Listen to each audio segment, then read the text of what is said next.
जिन लोगों ने अब तक रूस का यूक्रेन के खिलाफ ताबड़तोड़ हमला देखा है, उन्हें अब यूक्रेन का अटैकिंग मोड भी जरूर देखना चाहिए। यूक्रेन की फौज रूस की सीमा से 38 किलोमीटर अंदर दाखिल हो गई और यूक्रेन की सेना ने कई इलाकों पर कब्जा भी करने का दावा किया और अब कहा जा रहा है कि पुतिन का सेफ हाउस भी अब जलने लगा है।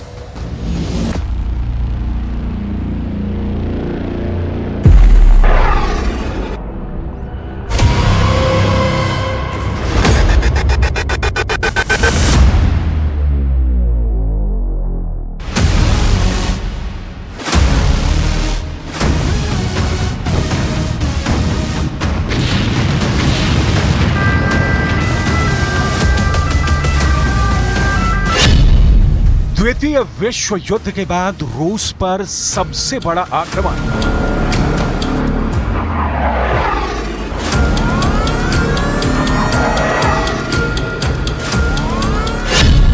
रूस के 38 किलोमीटर तक अंदर घुस गई यूक्रेन की सेना।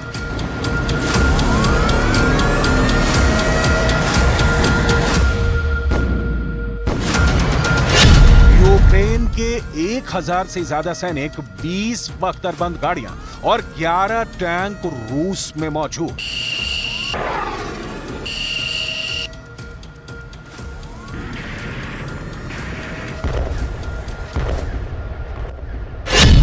यूक्रेन ने रूस के कई गांवों पर किया कब्जा।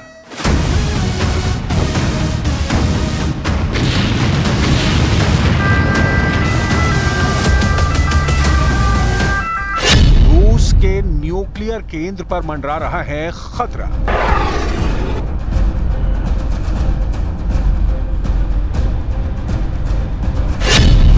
$76,000 लोग घर छोड़ने पर हुए मजबूर।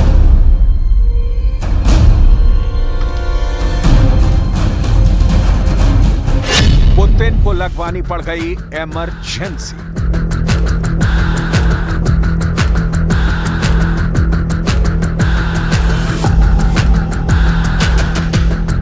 2.5 साल की वॉर के बाद यूक्रेन का यह सबसे बड़ा पलटवार है। युद्ध का रुख किस लेवल पर बदल चुका है, तस्वीरें इसकी गवाह हैं। यूक्रेन ने रूस के कुर्स्क इलाके पर मिसाइलों, तोप, गोलों से बड़ा हमला किया, जिसमें 13 लोग गंभीर रूप से घायल हो गए। रिपोर्ट के मुताबिक यूक्रेन की दागी गई मिसाइल एक आवासीय इमारत पर गिरी, जिससे इमारत में आग लग गई। यूक्रेन की फौज अब तक रूस के हमलों को रोकने के लिए डिफेंसिव मोड में थी, लेकिन अब तो रूस में घुसकर हमले कर रही है। हमले भी ऐसे कि रूस के राष्ट्रपति व्लादिमीर पुतिन की रातों की नींद हराम हो गई है। राष्ट्रपति पुतिन ने सिक्योरिटी काउंसिल की मीटिंग की है। मीटिंग के बाद तत्काल रूस ने यूक्रेन से लगे 3 बॉर्डर की ओर टैंक और तोप रवाना कर दिए हैं। रूस ने 3 क्षेत्रों में बड़े पैमाने पर आतंकवाद विरोधी अभियान शुरू किया है। कोर्स्क, बेलगराद, ब्रायांस्क में रूसी फौज की तादाद बढ़ाई जा रही है। रक्षा मंत्रालय ने अग्रिम मोर्चों पर अपनी सैन्य क्षमताओं की एक बड़ी तैनाती की घोषणा की है।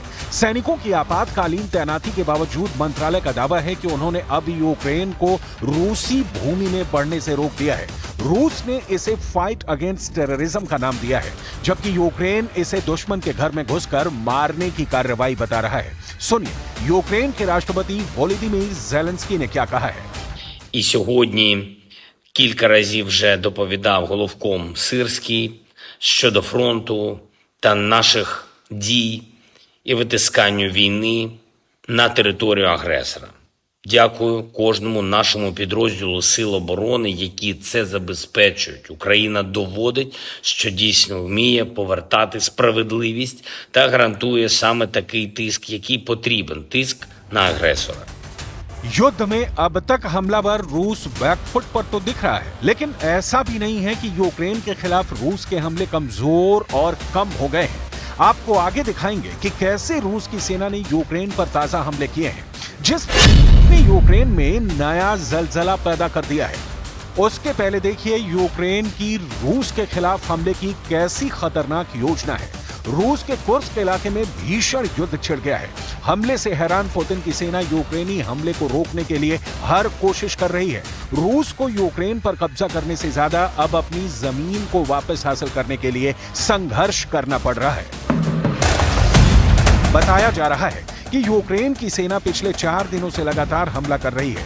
रूसी रक्षा मंत्रालय के मुताबिक यूक्रेन की 22वीं मैकेनाइज्ड ब्रिगेड के 300 से ज्यादा सैनिकों ने 11 टैंकों और 20 से अधिक बख्तरबंद लड़ाकू वाहनों के साथ निकोलाएव दारिनो और ओले शन्या की बस्तियों के पास रूसी सीमा सुरक्षा चौकियों पर हमला किया।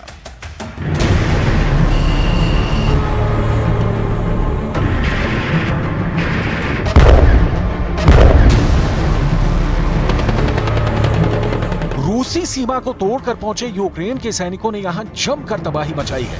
रूस के रक्षा मंत्रालय का कहना है कि यूक्रेन के इस हमले का जवाब देने के लिए कुर्स्क इलाके में अतिरिक्त सैनिकों को भेजा जा रहा है। रूसी सेना ने कुर्स्क इलाके में कई rocket launcher, artillery gun, trailer ले जाने वाले टैंक और भारी टैंक तैनात किए हैं। यहां रूस ने आपातकाल की घोषणा कर दी है। ये बात बहुत गौर करने वाली है। रूस संघीय स्तर पर आपातकाल की घोषणा तब करता है जब 500 से ज्यादा लोग मारे जाते हैं या 500 मिलियन रूबल, लगभग 6 मिलियन से ज्यादा का नुकसान होता है। हालात का अंदाजा आप लगा सकते हैं कि ज़ेलेंस्की की फौज रूस में कैसा कयामत वाला मंजर पैदा कर रही है। रूस के पूर्व राष्ट्रपति दिमित्री मेदवेदेव ने कहा है कि यूक्रेन का हमला रूस को मोर्चे से संसाधन हटाने के लिए मजबूर करने और पश्चिम को यह दिखाने का प्रयास है कि यूक्रेन अभी भी लड़ सकता है। कुर्स्क हमले के बाद रूस को अपने युद्ध के उद्देश्यों का विस्तार करके पूरे यूक्रेन पर कब्जा करना चाहिए।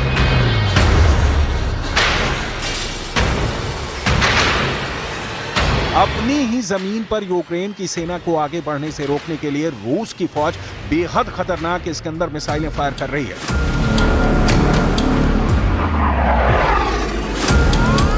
रूस की फौज बेहद तेज और इंसान को भूसा बना देने वाला सुखोई 34 से हमला कर रही है।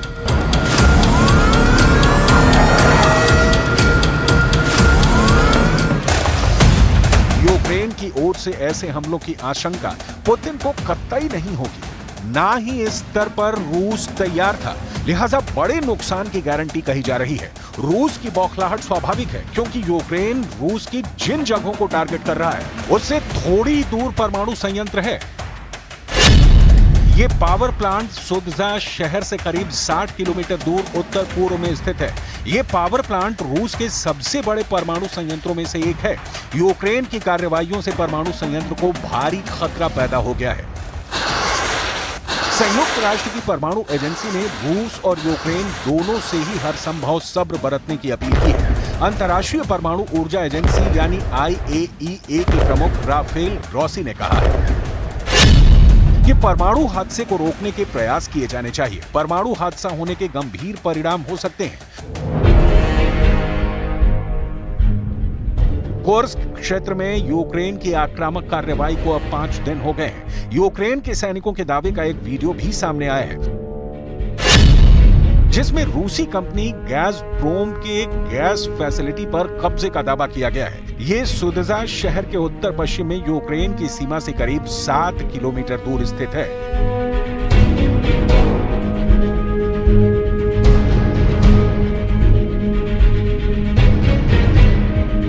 ऐसा लग रहा है कि युद्ध में अब तक तबाही झेलते यूक्रेन ने रूस को बर्बाद करने की कसम खा ली है। यूक्रेन आक्रामक है लेकिन रूस कमतर कहीं से नहीं दिख रहा है।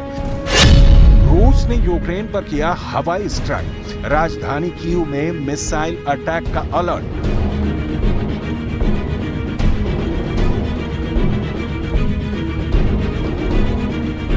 कीव के बाहरी इलाके में एयर डिफेंस सिस्टम को हमलों को विफल करने में लगाया गया है। कीव के मेयर विटाली क्लिस्टको ने टेलीग्राम मैसेजिंग ऐप पर लिखा कि एयर डिफेंस यूनिट्स काम कर रही हैं। हवाई हमले की चेतावनी जारी की गई है। हमले को लेकर प्रत्यक्षदर्शियों ने कहा है कि उन्होंने कम से कम 2 विस्फोटों की आवाज सुनी। अब तक ये स्पष्ट नहीं हो पाया है कि हमले में किसी की जान गई है या घायल हुए। एक दिन पहले एक रूसी विमान की ओर से यूक्रेन के शॉपिंग मॉल पर मिसाइल के जरिए हमला किया गया। पूर्वी डोनेट्स्क इलाके में किया गया यह हमला शहर के रिहायशी इलाके में हुआ, जिसमें कम से कम 11 लोग मारे गए जबकि 44 लोग गंभीर रूप से घायल हो गए। रूस अब अपनी जमीन पर भले ही युद्ध के लिए बाध्य हुआ है, लेकिन यूक्रेन को जला डालने में कोई कोर कसर नहीं उठा रहा। Sumy, Kharkiv, Donetsk, Pokrovsk, Toretsk, Kramatorsk. राष्ट्रपति ज़ेलेंस्की के सामने दो चुनौतियां हैं। पहली, यूक्रेन को रूस के हमले से बचाना और अब रूस के भीतर घुसकर उसके संवेदनशील स्थानों को टारगेट करना।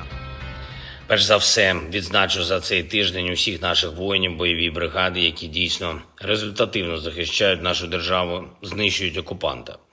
Увесь фронт ми не залишаємо без уваги. Кожен напрямок, всі точки бойових зіткнень.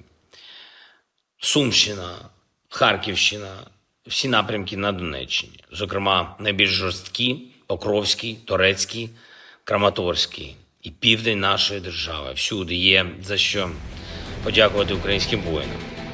रूस और यूक्रेन में से कोई भी इस जंग में पीछे हटने को तैयार नहीं है। रूस के राष्ट्रपति व्लादिमीर पुतिन ने पश्चिमी गठबंधन नाटो को चेतावनी दी थी कि रूस और नाटो के बीच सीधा टकराव तीसरे विश्व युद्ध की तरफ पहला कदम होगा। पुतिन ने परमाणु युद्ध को लेकर भी आगाह किया था, लेकिन पुतिन की वार्निंग न ज़ेलेंस्की को रूस में घुसकर हमला करने से रोक पाई और न ही नाटो पर इसका कोई असर हुआ है। लिहाजा रूस यूक्रेन का सबसे भयावह मंजर अब बहुत दूर नहीं दिख रहा है।